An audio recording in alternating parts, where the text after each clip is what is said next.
hello good morning ધોરણ 8 ના વિદ્યાર્થીઓ સમાંતર બાજુ ચતુષ્કોણ Q માંથી SR ઊંચાઈ અને QM છે અને Q માંથી PS પરની ઊંચાઈ QN છે જો SR 12 સેમી QM 7.6 સેમી અને સમાંતર બાજુ ચતુષ્કોણ PQRS ચાર બાજુ ચતુષ્કોણ આપણને આપેલું છે E અને બીજું કે જો PS બરાબર 8 સેમી હોય તો QN એટલે કે આ આટલું માપ શોધવાનું છે બરાબર પહેલું સમાંતર બાજુ ચતુષ્કોણ PQRS એમાં SR બરાબર 12 સેમી આપણે લખીએ QM બરાબર 7.6 સેમી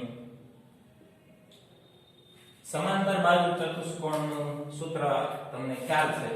B ગુણ્યા H એટલે કે લંબાઈ ગુણ્યા પહોળાઈ 12 સેમી ગુણ્યા 7.6 સેમી એટલે 91.2 સેમી PS બરાબર 8 સેમી અને QN બરાબર શોધો એમ કીધું PS બરાબર 8 સેમી કીધું છે 8 સેમી PS બરાબર 8 સેમી આપણને કીધું છે પરંતુ PQRS ચતુષ્કોણ હોય તો એની માટે ચતુષ્કોણમાં જો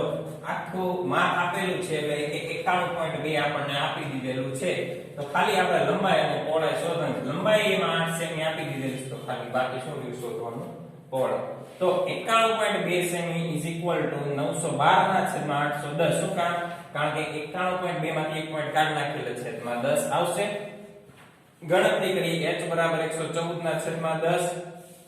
અને h બરાબર 11.4 બરાબર છે તો આ હતો આપણો દાખલા નંબર 5 વિડિયો સ્ટોપ કરીને દાખલો લખી નાખજો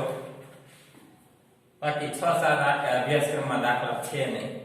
બરાબર એટલે કે આપણે ગણવાના જરૂર નથી એટલે અહીંયા આપણા સ્વાધ્યાય 11.2 પૂર્ણ કરીએ છીએ થાય તો પ્રેક્ટિસ કરજો નકર આપણે જરૂર નથી થેન્ક યુ